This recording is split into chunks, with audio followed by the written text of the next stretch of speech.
debaixo do jugo filisteu, a opressão dos israelitas. Por 40 longos anos os filhos de Israel sofreram sob o domínio cruel dos filisteus. Era como se carregassem o peso da pedra da Gávea nas costas. Os israelitas clamavam a Deus por libertação, assim como os devotos pedem auxílio a Nossa Senhora Aparecida. Ansiavam pelo dia em que seriam livres como um passarinho em voo. Em meio ao sofrimento, Deus ouviu suas preces. Ele tinha um plano de redenção. Ele enviaria um libertador, um homem de força incomparável. Este homem seria Sansão, um juiz de Israel. Um anjo anuncia a promessa. A visita do anjo a Manoá e sua esposa. A esposa de Manoá estava sozinha quando o anjo apareceu, radiante como os fogos de artifício de Copacabana na virada do ano. Ela ficou assustada, mas o anjo a tranquilizou.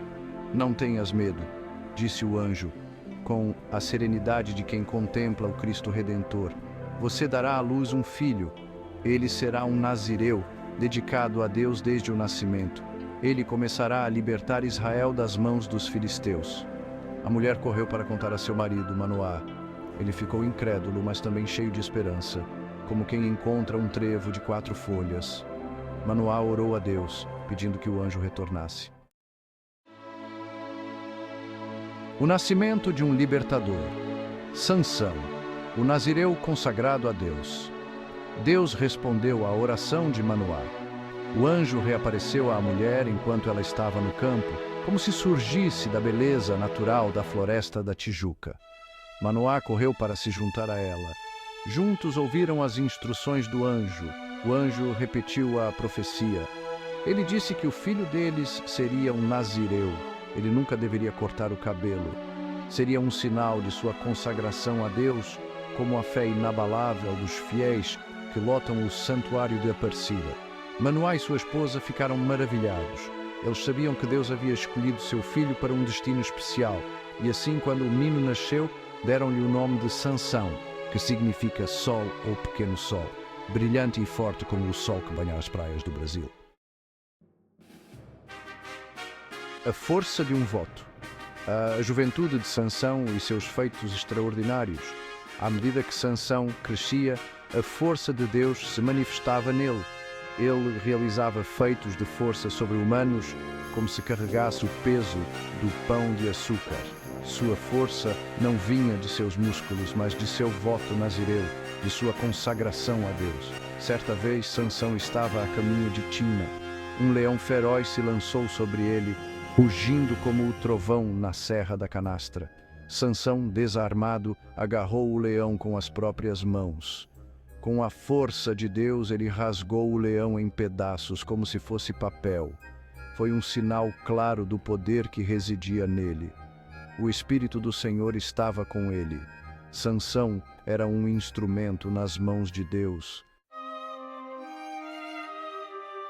O enigma do amor e da traição, o casamento de Sansão e o desafio aos filisteus. Quando Sansão se tornou adulto, seus olhos se voltaram para as filhas dos filisteus.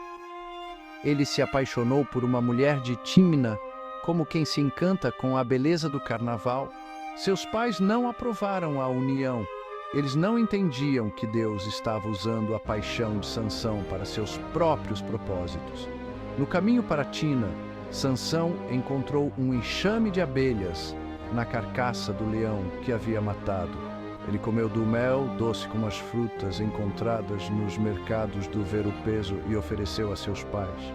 No casamento, Sansão propôs um enigma aos 30 convidados filisteus. Se eles o resolvessem, ele lhes daria 30 vestes de linho e 30 mudas de roupa. Se falhassem, eles lhe dariam o mesmo. O enigma estava ligado à sua experiência com o leão e o mel. A fúria de um homem traído. A vingança de Sansão e a fúria dos filisteus. Os filisteus, incapazes de decifrar o enigma, recorreram à traição. Eles ameaçaram a esposa de Sansão. Eles disseram que a queimariam viva, como se ela fosse um Judas em plena Páscoa, se ela não descobrisse a resposta. Com lágrimas nos olhos, ela persuadiu Sansão a revelar o segredo. Os filisteus, com a resposta na mão, se aproximaram de Sansão em triunfo. Enfurecido pela traição, Sansão deixou a festa em fúria. Ele desceu a Ascalon e matou 30 homens, tomando suas vestes para pagar a aposta. A ira de Sansão queimava como fogo, intensa como o sol do meio-dia no sertão. Ele jurou vingança contra os filisteus por sua traição. Os encantos da perigosa Dalila, a paixão de Sansão e o início de sua queda. O coração de Sansão, ferido pela traição, encontrou consolo nos braços de outra mulher filisteia. Dalila, ela era linda, sedutora e perigosa, como uma sereia a cantar nas noites de lua cheia. Os príncipes dos filisteus viram em Dalila a oportunidade perfeita para destruir Sansão. Eles ofereceram a Dalila uma fortuna em prata, que faria dela a pessoa mais rica da feira de Caruaru, se ela descobrisse o segredo da força de Sansão. Cega pela ganância, Dalila concordou. Ela usaria seus encantos para arrancar o segredo do amado. Noite após noite, Dalila persuadia Sansão a revelar a fonte de sua força. Ela o lisonjeava, dizendo que faria qualquer coisa por ele se ele confiasse nela, como se prometesse a ele todo o ouro de Minas Gerais. Mas Sansão, ainda ferido pela traição anterior, hesitou. Ele a amava, mas não confiava totalmente nela. Traído pelo amor, acorrentado pela traição, a revelação do segredo e a captura de Sansão. O tempo passava e Dalila se tornava cada vez mais insistente. Ela o pressionava dia e noite, acusando-o de não amá-la de verdade. Cansado de suas queixas e sucumbindo ao seu charme, Sansão finalmente cedeu.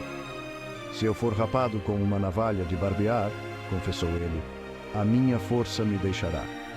Era o segredo de seu voto nazireu, o pacto com Deus que lhe concedia força sobre-humana.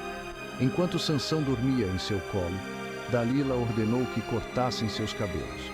Ela então o entregou aos filisteus, que o aguardavam ansiosamente. Acordado e traído, Sansão percebeu que a força o havia abandonado. Ele estava indefeso, à mercê de seus inimigos.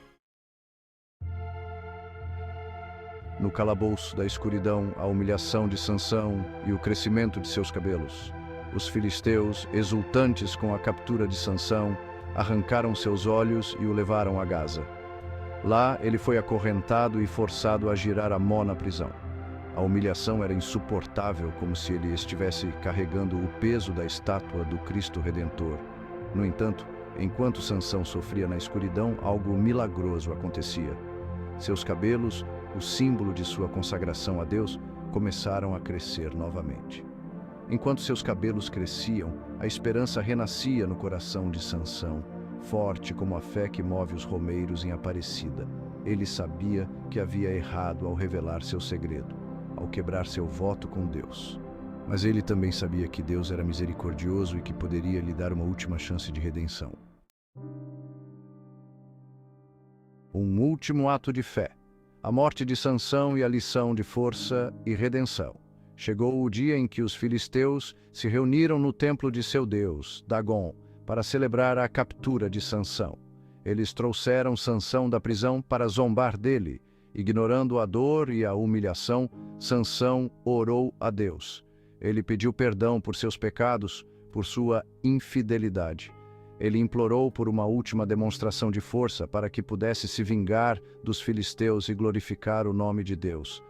Guiado por um menino, Sansão se posicionou entre as duas colunas que sustentavam o templo. Com um último rugido de desafio, ele empurrou as colunas com toda a sua força. O templo desabou sobre os filisteus, matando mais na sua morte do que em vida. Sansão morreu, mas não em vão. Ele havia aprendido, da maneira mais difícil, que a verdadeira força vem da obediência a Deus. Sua história é um lembrete de que mesmo em nossos momentos mais fracos, Deus pode nos usar para realizar seus propósitos. A história de Sansão é uma história de fé, redenção e da incrível graça de Deus.